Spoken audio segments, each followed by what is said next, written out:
थोड़ा गति कमी करिए, वो जब आएंगे पास।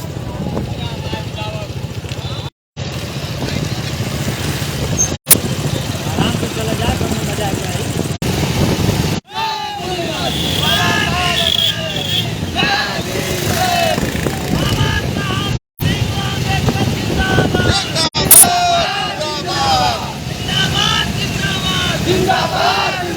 आप पीछे रहिए, आप आगे चलिए, आप तेज चलिए। हाँ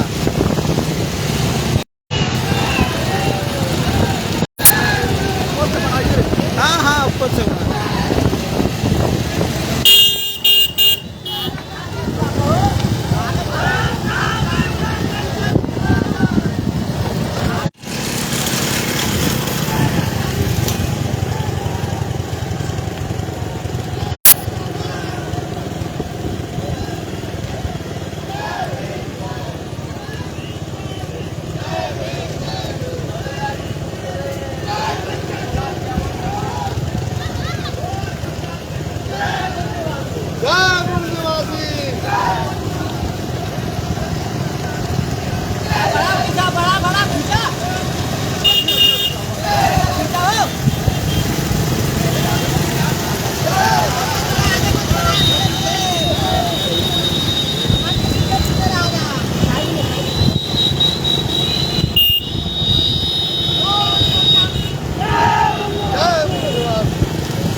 इसी जगह पे होगा कार्यक्रम? कार्यक्रम नहीं होगा, मंडप।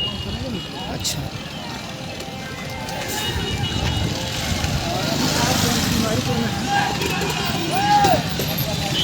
गाड़ी बस है साइडन करा 85 गली गली में शोर है, ईवीएम मशीन शोर है, गली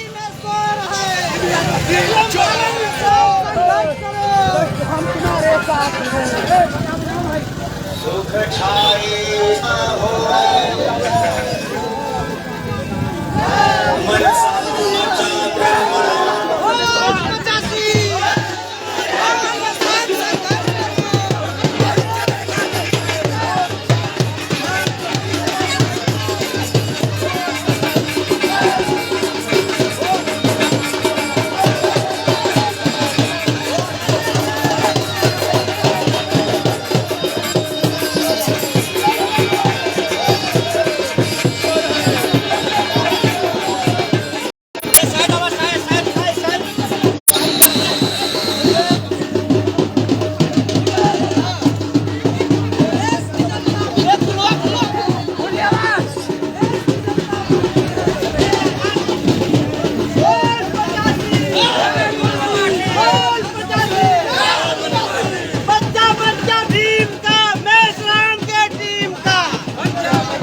हेलो हेलो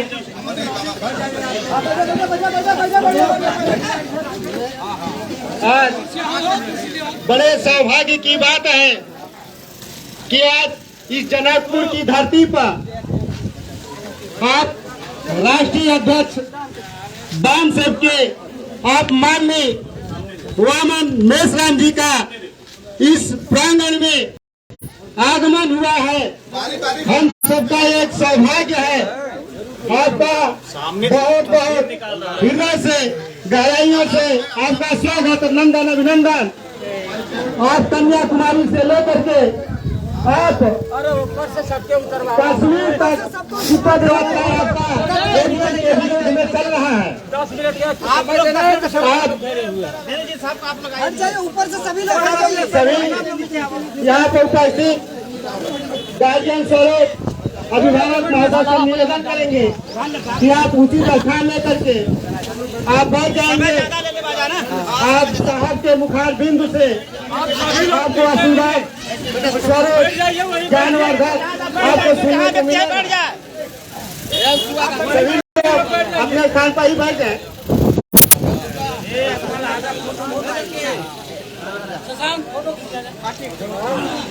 हेलो साथियों, कौन सा गांव है? जनकपुर है। जनकपुर चंदौली में हमारे सभी भाई यहाँ आए हैं, शॉर्ट नोटिस पर आए हैं। तो सबसे पहले मैं आप सभी लोगों का बहुत बहुत धन्यवाद ज्ञापन करता हूँ। ये जो परिवर्तन यात्रा है, ये ईवीएम मंडाफोड़ परिवर्तन यात्रा है। ईवीएम भंडाफोड़ परिवर्तन यात्रा 21 फरवरी 2023 को ये शुरू हुई है और 21 फरवरी 2024 तक 365 दिन तक चलेगी। इसमें 674 जिले सारे देश भर के कवर किए जाएंगे। 31 राज्यों में 674 जिलों को कवर किया जाएगा। जो हमारी राष्ट्रीय स्तर पर कार्य करने वाले दूसरे जो नेतृत्व करता है उसके माध्यम से 6000 तहसीलों को, जो 6500 तहसीलें हैं उसमें 6000 तहसीलों में हमारे लोग जाएंगे और 6000 कार्यक्रम करके आएंगे। तो ऐसे दूसरे चरण की परिवर्तन यात्रा भी सारे देश भर में चलेगी, वो भी साल भर चलेगी। ऐसे परिवर्तन करने वाला जो यात्रा का राष्ट्रीय स्तर का अभियान आज तक किसी संगठन के द्वारा देश में नहीं चलाया गया, न किसी की ऐसा करने की कोई ताकत नहीं। हमारे पास तो कोई पैसा है नहीं। हमारी जो ताकत है वो है संगठित शक्ति। 18 साल 3 महीने की हमारी उम्र थी, तब से हमने ये संगठित शक्ति निर्माण करने का अभियान शुरू किया। आज हमारी उम्र 66 साल है। 58 साल में आदमी रिटायर्ड कर दिया जाता है, राज्य सरकार नहीं करता है, हाँ, रिटायर्ड कर दिया जाता है। और 58 साल में सरकार मान लेती है कि ये रिटायर्ड भी हो गया है, ये रिटायर्ड भी हो गया है, टायर्ड भी हो गया है। हम 66 साल में न रिटायर्ड हुए हैं न टायर्ड हुए हैं। लोग खुद भी अपने को बूढ़ा मान लेते हैं। तो हम अभी 20 साल तक ये लड़ाई 10 साल में 2030 तक 6 लाख गांव का संगठन खड़ा कर देंगे। योगी जी चाहे तो कर देंगे, नहीं चाहे तो भी कर देंगे। मोदी जी चाहेंगे तो कर देंगे, नहीं चाहेंगे तो भी कर देंगे, क्योंकि उनके मर्जी पर हमारा कार्यक्रम नहीं चल रहा है। तो हम तो गुजरात में मोदी जी के राज्य में जाकर के, जेल में जाकर के वापस आ गए हैं कि अरे हमको तो मोदी वाली सरकार जो है ये हमको अरेस्ट ही नहीं कर रही है। हम चाहते थे कि हमें अरेस्ट किया जाए, वो अरेस्ट ही नहीं कर रहे हैं, तो हम खुद ही जाकर अरेस्ट करवा लिए। खुद ही जेल में चले गए। तो असिस्टेंट पुलिस कमिश्नर आकर हमारे पास बैठ गए जेल में, मतलब पुलिस चौकी में। अब कहने लगा आज तो आप हीरो हो गए। तो हमने कहा कि गांधी जी जेल में जाते जाते हीरो हो गए थे, तो आपको अच्छा लगा था। तो हम जेल में जाकर हीरो हो गए, बुरा क्यों लग रहा है? हम कोई चोरी चकारी ठगी करके थोड़ी ना जेल में जा रहे हैं। संविधान बचाने के लिए लड़ रहे हैं, देश बचाने के लिए लड़ रहे हैं और लोकतंत्र बचाने के लिए लड़ रहे हैं। जब हम ऐसा कर रहे हैं तो ये एक बड़ा अभियान है। ईवीएम मशीन में वोटों की चोरी होती है, जिसका कांग्रेस ने फायदा उठाकर 2004 में 2009 में सरकार बनाई। और आरएसएस के लोगों ने, बीजेपी के लोगों ने, नरेंद्र मोदी ने कांग्रेस को कहा कि तुमने जो ईवीएम में घोटाला करके सरकार बनाई तो जनता को बता दे। क्यों? नहीं बताएंगे, नहीं बताएंगे। अच्छा बताएंगे हम, तुम भी 2 बार कर लो। हमने 2 बार घोटाला करके सरकार बनाई, तुम भी 2 बार घोटाला करके सरकार बनाओ, तब तो नहीं बताओगे। तो कांग्रेस वाले चोर है और बीजेपी वाले भी चोर है। चोर और चोर मौसेरे मौसेरे भाई भाई हो गए। अब देश में नरेंद्र मोदी प्रधानमंत्री है, इधर योगी जी है। जब हम कह रहे कांग्रेस वालों ने भी चोरी करके घोटाला किया, बीजेपी वालों ने भी किया, अगर हम झूठ बोल रहे हैं तो हमारे ऊपर एफआईआर होना चाहिए कि नहीं? अगर हम झूठ बोल रहे हैं, मोदी जी को मालूम हुआ मन में हम झूठ नहीं बोलते। हाँ, योगी जी को भी मालूम है कि हम झूठ नहीं बोल रहे हैं। अरे हमारा बीवे पर फाइल ले आओ तो सारा सबूत इन लोगों को भी दिखा देते हैं, पूरा सबूत दिखा देते हैं। पुलिस वाले भी आए, उन पुलिस वालों को कहते हैं फोटो निकालो भाई सबूत का, सरकार को भेजो। वैसे तो सरकार को मैं खुद ही लिखने वाला हूं, ये सबूत ले ले। तो ये दोनों ने मिलकर घोटाला करके सरकार बनाई ईवीएम में। ये कौन बोल रहा है? सुप्रीम कोर्ट बोल रहा है। सुप्रीम कोर्ट जानते हो क्या है? सुप्रीम कोर्ट भारत के संविधान के अनुसार बनाई हुई सबसे बड़ी अदालत है। उस सुप्रीम कोर्ट ने 8 अक्टूबर 2013 को यह कहा कि ईवीएम मशीन से फ्री, फेयर एंड ट्रांसपेरेंट चुनाव नहीं हो सकता। फ्री यानी भ्रष्टाचार मुक्त नहीं हो सकता, फेयर यानी निष्पक्ष नहीं हो सकता, ट्रांसपेरेंट यानी पारदर्शी नहीं हो सकता। तीनों शब्दों का अर्थ है घोटाला होता है। जर्मन के सुप्रीम कोर्ट ने निर्णय दिया यूरोप में ईवीएम मशीन असंवैधानिक। भारत का ईवीएम संवैधानिक कैसे हो सकता? मतलब जर्मन का सुप्रीम कोर्ट कह रहा है ईवीएम अलग अलग है। ईवीएम एक ही है, सारे दुनिया में ईवीएम अलग अलग नहीं है। ईवीएम जो है एक ही है। तो जर्मन के सुप्रीम कोर्ट ने जब कहा कि ईवीएम जो है वो असंवैधानिक है, तो भारत का अंदर जो ईवीएम है वो संवैधानिक कैसे हो सकता है? नहीं हो सकता। इसलिए पकड़ के रखो, हवा है, वजन रखो इसको। अरे मोबाइल दे। है सुप्रीम कोर्ट का निर्णय। ऐसा ही मोबाइल का फोटो निकालो, जिसको कॉपी चाहिए वो हमसे ले लेना। अंग्रेजी में है, समझ में नहीं आएगा आप लोग। सुप्रीम कोर्ट का 8 अक्टूबर 2013 का फैसला है कि ईवीएम के द्वारा फ्री, फेयर एंड ट्रांसपेरेंट चुनाव नहीं हो सकता।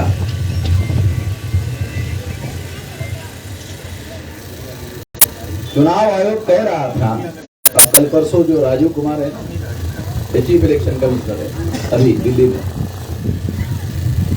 ईवीएम में कोई गड़बड़ी नहीं होती है, नलायक आदमी है राजीव कुमार। ये नरेंद्र मोदी का चमचा है। ये जो चीफ इलेक्शन कमिश्नर है ये नरेंद्र मोदी का चमचा है। बड़ी बात कह रहे हैं ना, राजीव कुमार को चाहिए ना हमारे खिलाफ में केस कर ले, करें? फिर दिखाता हूं उनको भी। चीफ जस्टिस चंद्रचूड़ है अभी करंट, पता नहीं आप लोग जानते कि नहीं जानते। अभी चीफ जस्टिस चंद्रचूड़ है, तो हमारे महाराष्ट्र का ही है। हमारा जो एक हेड ऑफिस है पुणे में, वो है पुणे के चंद्रचूड़। उसका बाप भी चीफ जस्टिस था। ये जो चीफ जस्टिस है उसका बाप भी चीफ जस्टिस था। तो सुप्रीम कोर्ट के द्वारा ये फैसला दिया गया है और चीफ जस्टिस ने आज से 1 हफ्ता पहले एक बड़ा निर्णय दिया। आप लोगों ने पढ़ा होगा वो निर्णय क्या है? ये अभी हफ्ते का पहले कि अब भविष्य में नरेंद्र मोदी के पास चीफ इलेक्शन कमिश्नर और इलेक्शन कमिश्नर नियुक्त करने का अधिकार नहीं हो। पढ़ा आप लोगों ने? नहीं पढ़ा। अभी 8 दिन के पहले की बात। हम कह रहे हैं सारे देश भर में ये चुनाव कमिश्नर वाले चोर है। हम महाराष्ट्र में 1 महीने से कह रहे थे। हमारी आवाज चीफ जस्टिस के पास भी पहुंच गई। नहीं समझा? महाराष्ट्र में 21 फरवरी से कर रहे हैं। अब मार्च चल रहा है ना, आज 25 तारीख है। तो हमारी आवाज चीफ जस्टिस के पास भी पहुंच गई। भारत का चीफ जस्टिस। हम केस लेकर नहीं गए, वो अपने से ही खत्म कर दिया नरेंद्र मोदी का काम। नहीं, नरेंद्र मोदी साले देव जो इलेक्शन कमिश्नर बना रहा है सब चोरी कर रहा है। चोर है सब। हम अकेले ही नहीं कह रहे हैं कि चोर है। चीफ जस्टिस का फैसला है कि चीफ इलेक्शन कमिश्नर और कमिश्नर जो है वो ईमानदारी से काम नहीं कर रहा है। इसलिए नरेंद्र मोदी को भविष्य में ऐसे चोर टाइप के लोग जो हैं वो चीफ इलेक्शन कमिश्नर बनाने का अधिकार नहीं होगा। अभी भविष्य में विरोधी पार्टी का नेता, प्रधानमंत्री और चीफ जस्टिस, अब 3 लोगों का अधिकार। अब 3 लोगों में प्रधानमंत्री अकेला ही होगा। एक विरोधी पार्टी होगा, वो तो नरेंद्र मोदी का समर्थन नहीं करेगा। विरोधी पार्टी ना है बताइए। अब चीफ जस्टिस जो है वो मीटिंग में बैठेगा तो प्रधानमंत्री चोरी करने वाला, बदमाशी करने वाला जो कमिश्नर है, चमचागिरी करने वाला, उसका नाम रख सकेगा नाम उसका चीफ जस्टिस के सामने। तो अब इस तरह का कमिश्नर चुनाव आयोग में नहीं आएगा। तो ये तो हम 1 महीने पहले से कह रहे हैं, ये चुनाव आयोग साले इस तरह के चोरी चकारी में फंसा हुआ है। क्योंकि प्रधानमंत्री भारतीय जनता पार्टी का वो इस तरह के कमिश्नर बना रहा है जो चुनाव में घोटाला करके ये भाजपा को मदद कर रहा है। 2004 में कांग्रेस को मदद किया, 2009 में कांग्रेस को मदद किया, 2014 को कांग्रेस को मदद किया, 2019 को कांग्रेस को मदद किया। हमने सुप्रीम कोर्ट में केस दायर करके केस जीता।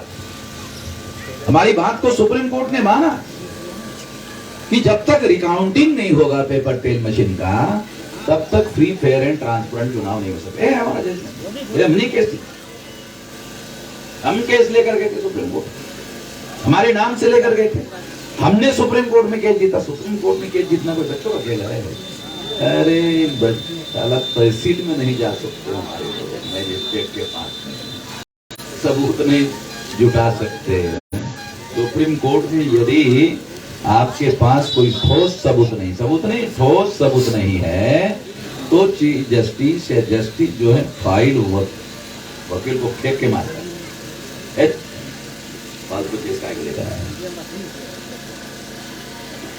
ठोस सबूत दिया तब ना हम केस जीता। ऐसा डॉक्यूमेंट लेकर चलता, ऐसे हवाई बातें नहीं है।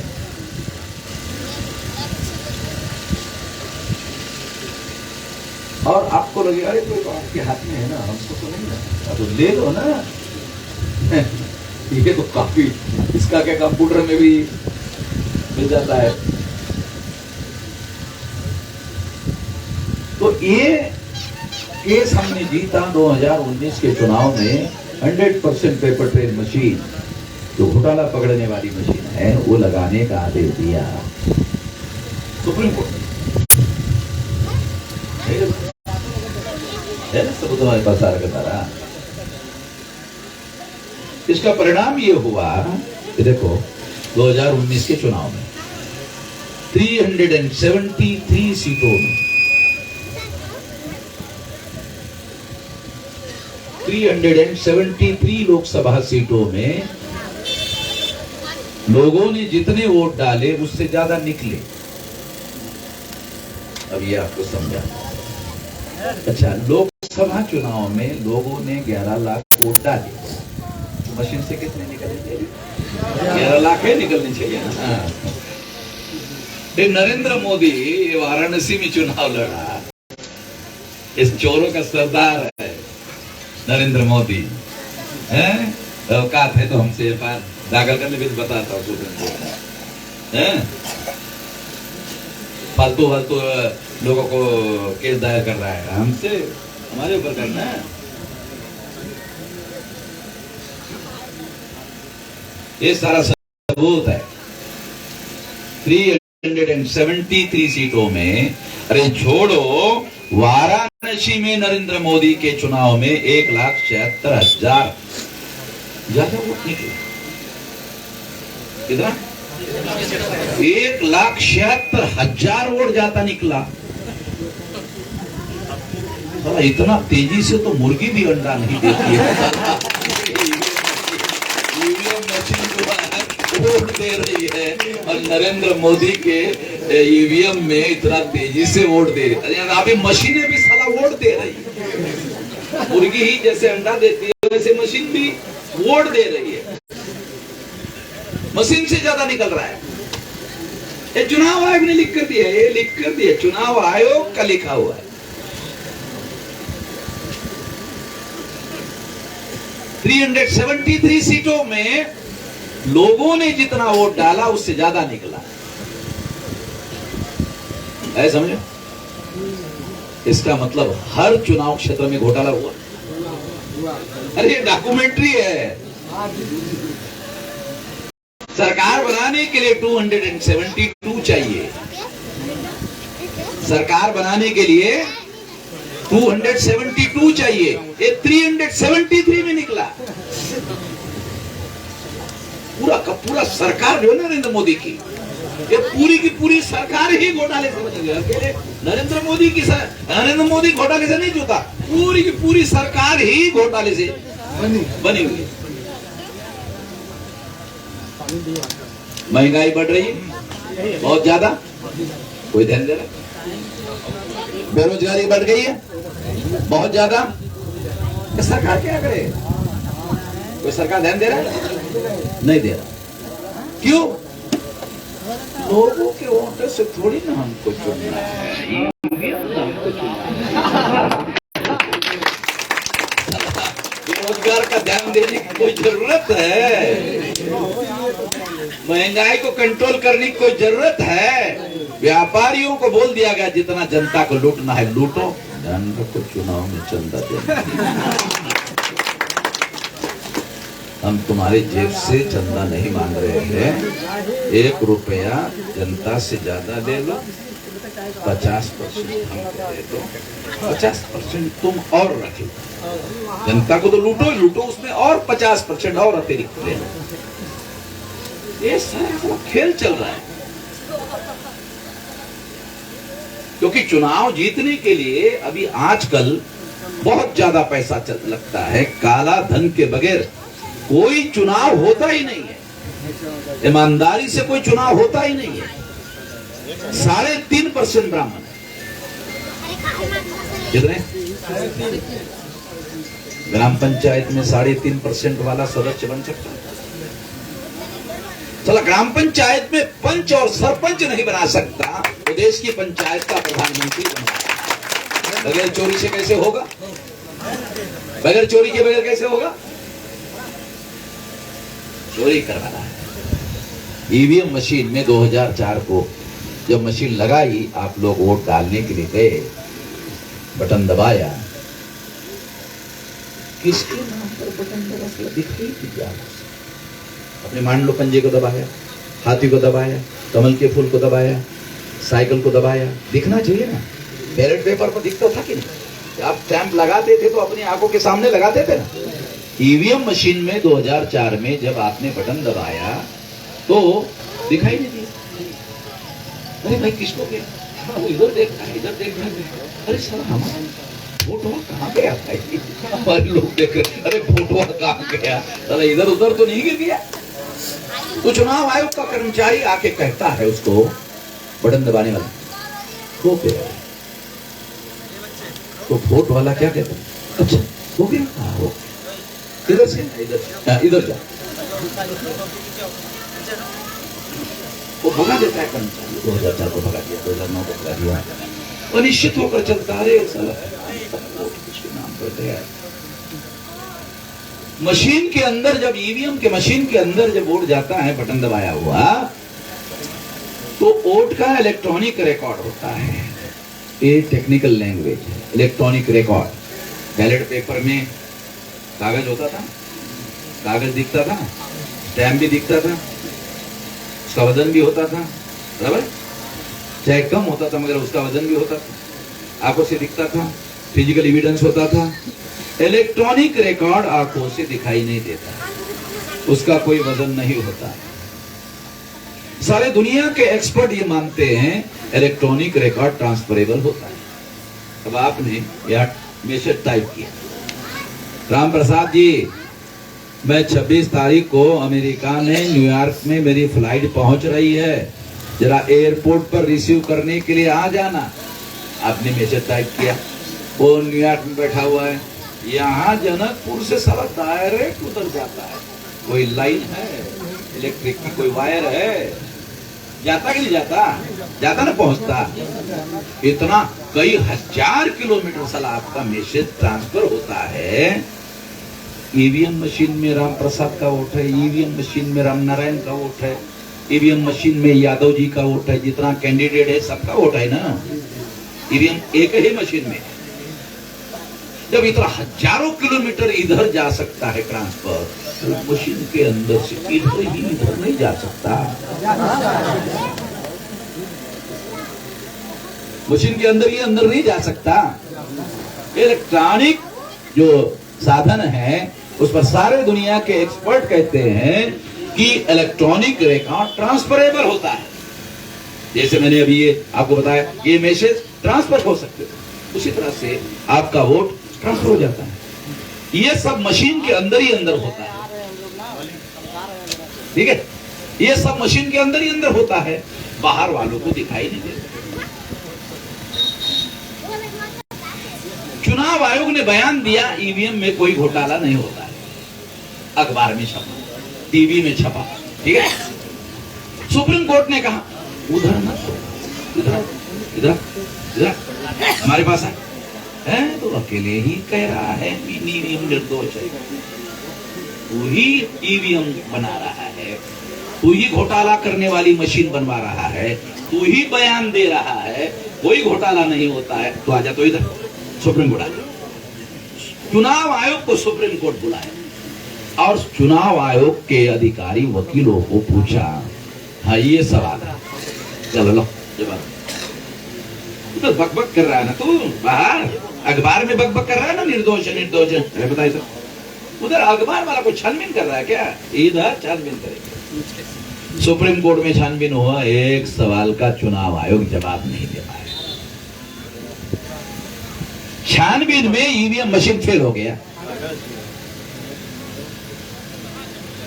हरि प्रसाद को जब पहली मशीन बनाया चुनाव आयोग ने, तो एक्सपर्ट जो है हरि प्रसाद हैदराबाद का, उसको बुलाया चुनाव आयोग कि ये मशीन हैक हो सकती कि नहीं हो सकती। देखो चुनाव आयोग की बात बोल रहा हूं, दिल्ली में हरि प्रसाद एक्सपर्ट है हैदराबाद का, उसको बुलाया, देखो उसने खोल के देखा,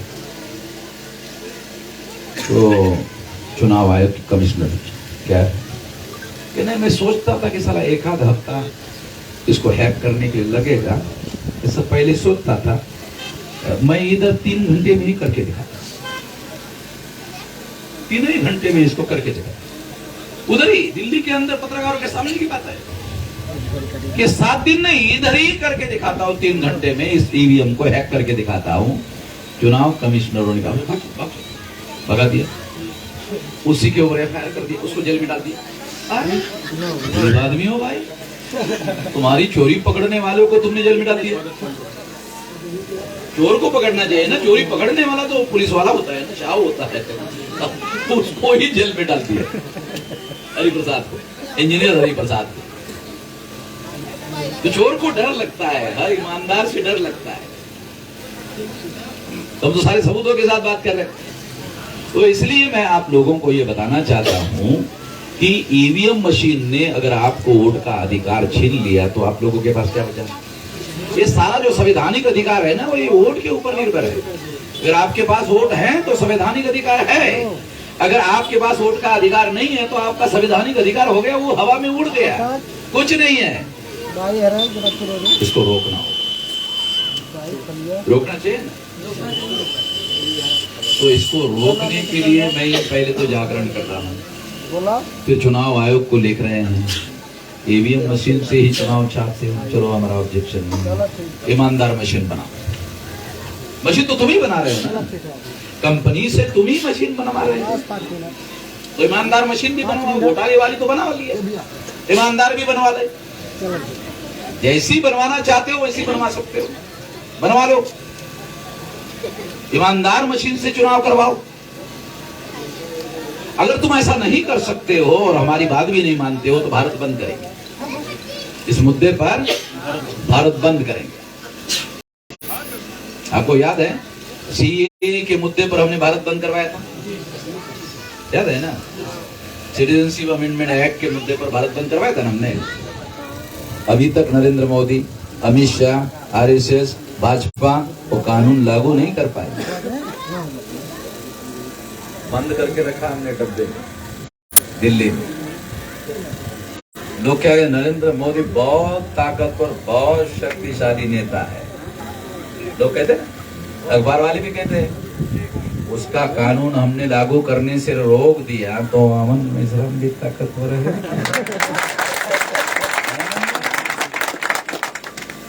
प्रधानमंत्री का कानून, पार्लियामेंट का कानून हमने लागू होने से रोक दिया तो हमारे पास भी ताकत है। 674 जिलों में संगठन है, भारत बंद करवा सकते हैं सारे देश भर में, संगठित शक्ति है।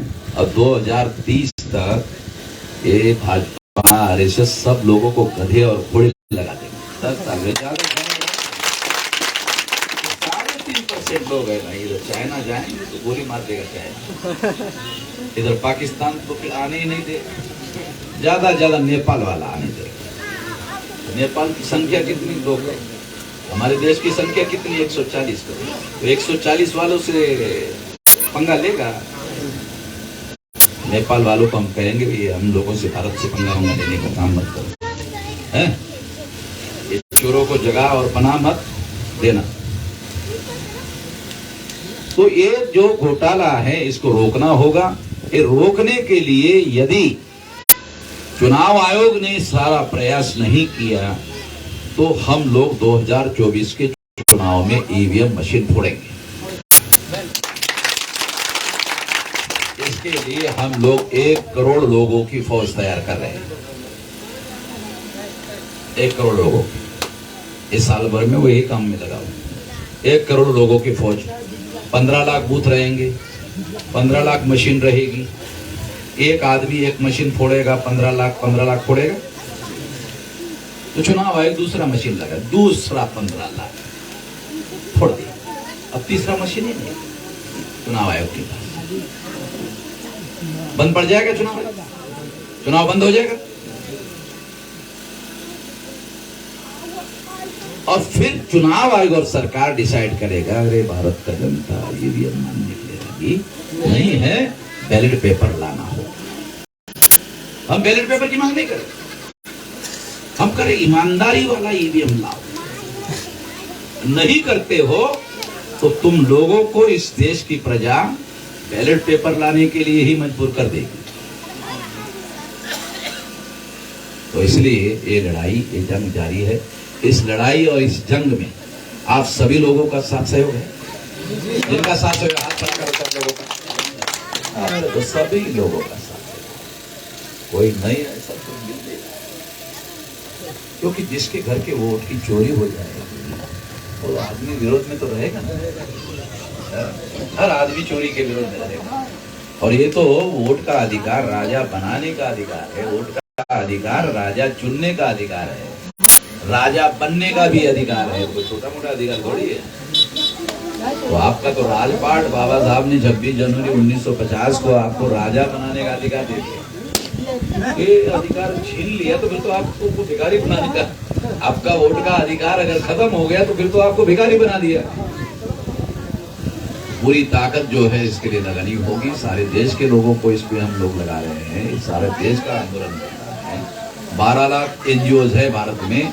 एनजीओ लोगों से बात हो रही, लगभग भारत बंद में 5 लाख एनजीओ भी शामिल होने वाले। ये बहुत विराट आंदोलन है। ये आंदोलन आने वाले समय में बहुत विराट आंदोलन होने वाला है।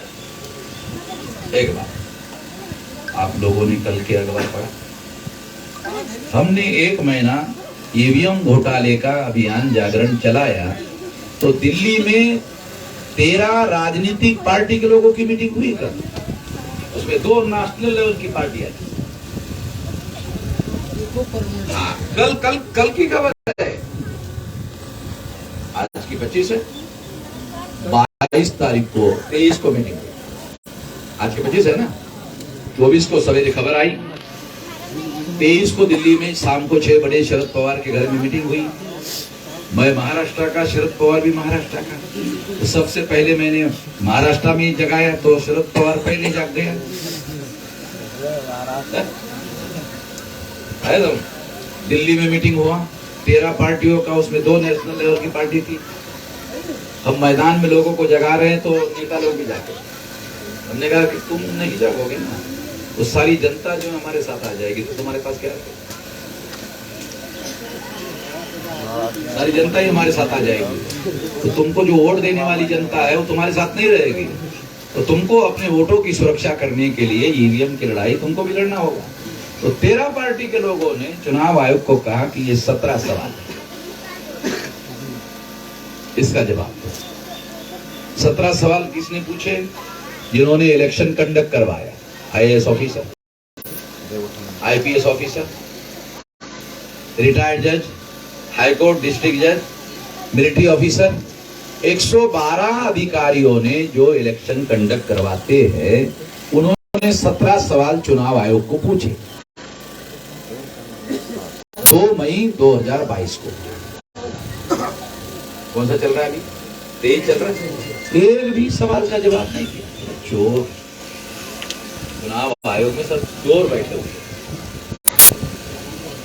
अगर तुम साफ हो और ईमानदार हो तो जवाब देना चाहिए ना। देश के पार्लियामेंट में प्रधानमंत्री को भी जवाब देना पड़ता है। तुम कौन हो भाई?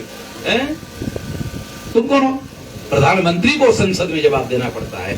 चुनाव आयोग को 17 सवाल पूछे। पूछने वाले कौन? Retired IAS, IPS, military officer, retired जज, गधे लोग इतने सारे। उन्होंने सारा मशीन का छानबीन करके 17 सवाल पूछे, एक भी सवाल का जवाब नहीं दिया। 2 मई 2022 को सवाल पूछा। अब तेज चल रहा, 2 महीने में 12 महीने हो जाएगा। अगर चुनाव आयोग के पास जवाब होता तो देता है? चुनाव आयोग के पास जवाब होता तो देता। जवाब नहीं है, इसका मतलब है चुनाव आयोग ही इस घोटाले में शामिल है। इस सवाल प्रेस कॉन्फ्रेंस में कपिल सिब्बल, शरद पवार, दिग्विजय सिंह ने प्रेस कॉन्फ्रेंस में पूछा ना दिल्ली में,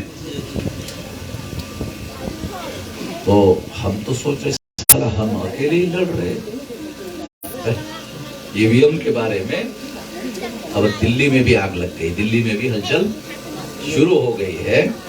2024 का चुनाव बीजेपी जीत सकती है अगर ईवीएम रहा तो, अन्यथा बीजेपी 200% गारंटी से आपको बता सकता हूं कि बीजेपी चुनाव नहीं जीत सकती। दूसरी बात आखिरी, हम भी नहीं जीतने देंगे। हम भी सारी, हमारा तो इतना 500 लोकसभा में हमारा संगठन है। अकेले से यादव का कितना है? यूपी हमारा कितना है? 500 लोकसभा में, देशव्यापी है, समझ रहे? तो हम भी नहीं जीतने देंगे बीजेपी को चुनाव।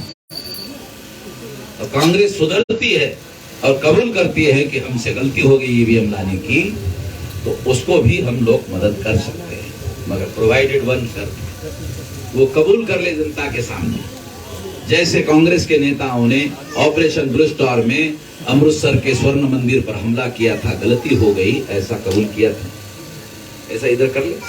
ये ईवीएम मशीन लाने का काम हम कांग्रेस के लोगों ने किया, पाप किया, ये गलती हो गई है, ये गलती का हमें पश्चाताप है, बयान दे दी, समझ में?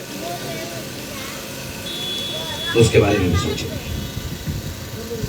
और क्योंकि बीजेपी को पास करना है तो सारा अपोजिशन इकट्ठा करना पड़ता है। अलग अलग लड़ेंगे तो साला चोर जो है वो जीतने का खतरा है, जीतने का खतरा है, ये बात। तो इसलिए ये अब मायावती भी ईवीएम के लोग बोलती थी, अखिलेश भी बोलता था ना।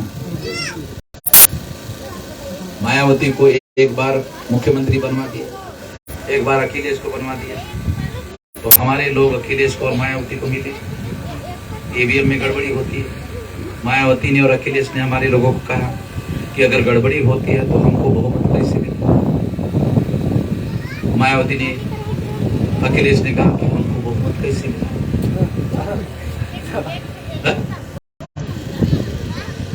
तो हमारे लोगों ने कहा आप लोगों को ईवीएम के विरोध में बोलने से रोकने के लिए बहुमत मिला।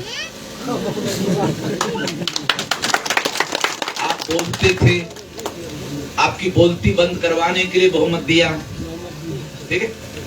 मायावती को लोगों ने पूछा, काशीराम जी बड़े थे कि तुम?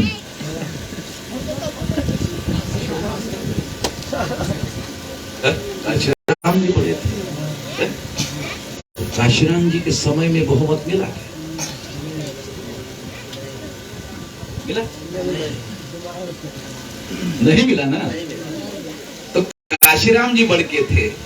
फिर अखिलेश को पूछा, मुलायम बड़के थे कि अखिलेश बड़के? तो अकेले मुलायम सिंह को बहुमत मिला? नहीं।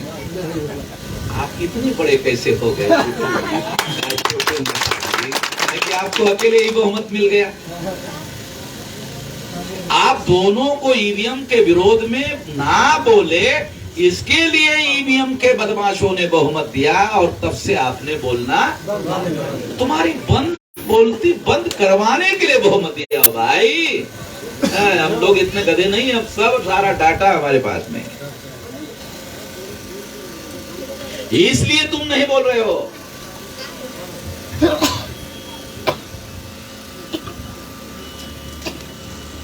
तो इस तरह से हम लोगों को और बहुत लंबा जाना है। तो जितना खुराक आपको दिया है काफी है। ये लोग बोल रहे थे कि 10 मिनट का खुराक दे दो, ये लोग ज्यादा होशियार लोग हैं। आप लोगों को ज्यादा खुराक खिला दिया है, तो इस खुराक का उपयोग करके आसपास के इलाके में ये सारा संदेश हमारा पहुंचा कि ईवीएम जो है, ईवीएम मशीन गली गली में शोर है, ईवीएम मशीन गली गली में शोर है, ईवीएम मशीन गली गली में शोर है, ईवीएम मशीन चोर है। दूसरी बात, गली गली में शोर है, चुनाव आयोग चोर है। किनारे हो जाओ, सामने से किनारे।